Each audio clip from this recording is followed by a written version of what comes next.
Hello everyone, welcome back to my YouTube channel. Today we'll discuss about a very important topic, that is adolescence, the various stages of adolescence and the changes which the person undergoes during this period. Also, how to deal with these changes. So first of all, we will discuss what actually the adolescence means. Adolescence means, according to WHO, it is a phase of the life between childhood and adult, and it ranges from 10 to 19 years of age. It is a unique stage of human development, and it is the most important time for laying the foundation of good health. But despite being the healthiest stage, it is also the most vulnerable period of life because of the various changes that undergoes during this period. Now, let's talk about various stages of adolescence. First is the early stage, which ranges from 10 to 13 years of age. Second is the mid stage, which ranges from 14 to 16 years of stage. And third is the late adolescence period, which ranges from 17 to 21 years of age. You can also study from the picture the various changes which a person undergoes during this period. Adolescent brain is subjected to various vulnerabilities. Teenage years is the most crucial window for learning, but at the same time, it's quite vulnerable to various deviations also, like substance abuse, like deviation from the path, etc. And as said, it is the learning window, so whether good or bad, the things can affect him or her for life, as the brain undergoes major dynamic changes throughout the period of adolescence. And why the adolescent brain is a learning window? Firstly, because of the high dopamine levels in the brain, which makes a person go for experimenting with things. Secondly, the decision making part is not fully developed, so what is right and what is wrong is not fully understood. Thirdly, what is learned, whether good or bad, will last longer. And number four, all the things learned will have long lasting effect. As we know, cerebral cortex of the brain is divided into four lobes. First, frontal, second, parietal, third, temporal, and fourth, occipital. All lobes develop during different years of age, and the frontal part, which mainly deals with the decision making, problem solving, and self control, is the last lobe to fully mature.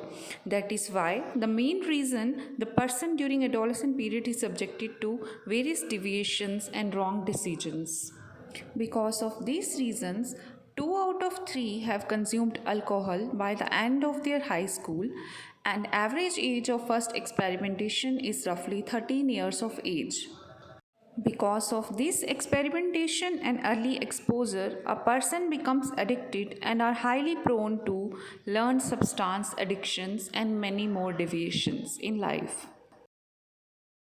But the good news is that it is possible to unlearn this behavior when the substance use behaviors are identified and treated.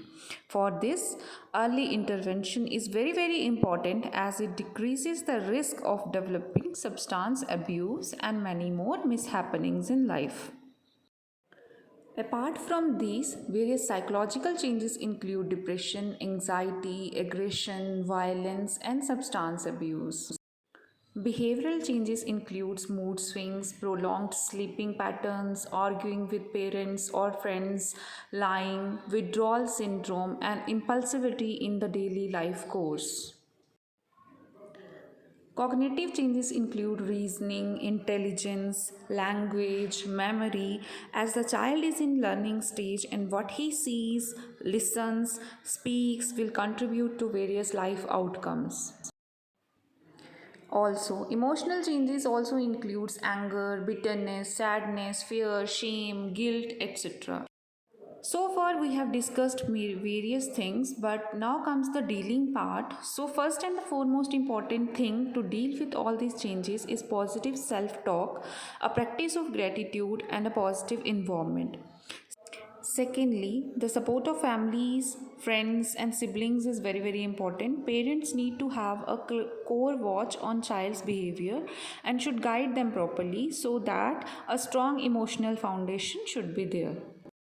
Number 3, child should made aware of the things that he or she can control and act and let go of the things that burden the mind and not in their control. Lastly, I would like to suggest some points that are very helpful for the self care and mental health so that a child set a strong foundation for life. These points are discussed in the picture above, which includes sharing feelings, self awareness, low stress, belongingness, journaling, lighting diaries, self care, feelings, be in the moment, toxic stress, self care routines, and cultivating various interesting habits. Apart from this, a child is a God's gift and he or she should always be loved and cared about. Nothing demanding, no expectations, just they are meant to be loved and cared. If you like this video, like, share, and comment. Also, subscribe for more of such informative videos in the future. Thank you.